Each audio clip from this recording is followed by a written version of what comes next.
think San Francisco is cursed. I mostly think it's a sad, self-built place. People say it's beautiful, but the beauty is only visible to the newcomers and invisible to those who had to grow up there. Like glimpses of the bay through the breezeways along the street that wraps around the back of the Buena Vista Park. Later, from prison, I could see that view like my ghost was walking through the city. House by house, I looked at all there was to see, pressed my face to the breezeway gates of Victorians along the eastern ridge of Buena Vista Park. The blue of the water softened by the faintest residue of fog. A kiss of moisture, the glow. I was 11 and had gone downtown to meet Eva to see a midnight show at the punk rock club. It was late and I was lost. Downtown San Francisco is deserted late at night. But there was an older man. He asked if I needed some help. He looked like someone's father, a respectable businessman. I did need help. I told him where I was trying to go, and he said it was too far to walk. I could give you money for a taxi. Really? I asked hopefully. He said he'd be happy to help, and we should go to his hotel, and then he would. He'd be happy to help me, but first we should go up to his room and have a drink.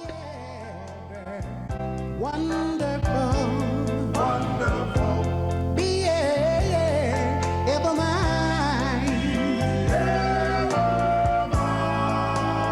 My heart is ever yours till the end of time. Be ever wonderful, wonderful.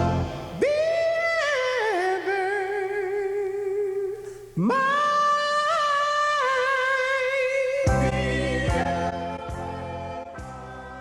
On 10th Avenue at Moraga, where I had lived with my mother when I was a kid, you could see Golden Gate Park, then the Presidio, the matte red points of the Golden Gate Bridge, and behind it the steep green crinkled folds of the Marin Headlands. You would not have gone. I understand that. You would have not gone up to his room. You would have not asked him for help. You would have not been wandering around lost in midnight at age 11. You would have been safe and dry and asleep and at home with your mother and your father who cared about you and had rules, curfews, expectations. Everything for you would have been different. But if you were me, you would have done what I did. You would have gone, hopeful and stupid, to get money for the taxi.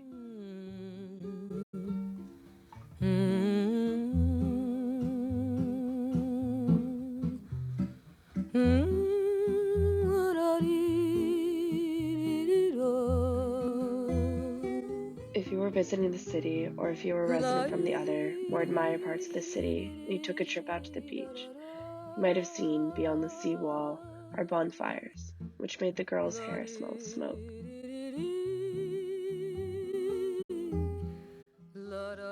It was midnight, and the buses were on their late-night schedule, once an hour. There was one other person waiting, a man who offered me a cigarette and a light, and then asked if I knew where I could get any pills. He was probably young, in his 20s, but at the same time I didn't think about his age. Anyone over 18 seemed old to me. He knew how to talk to young girls, to flatter. I boasted that I could sell him some Valium. It was a lie.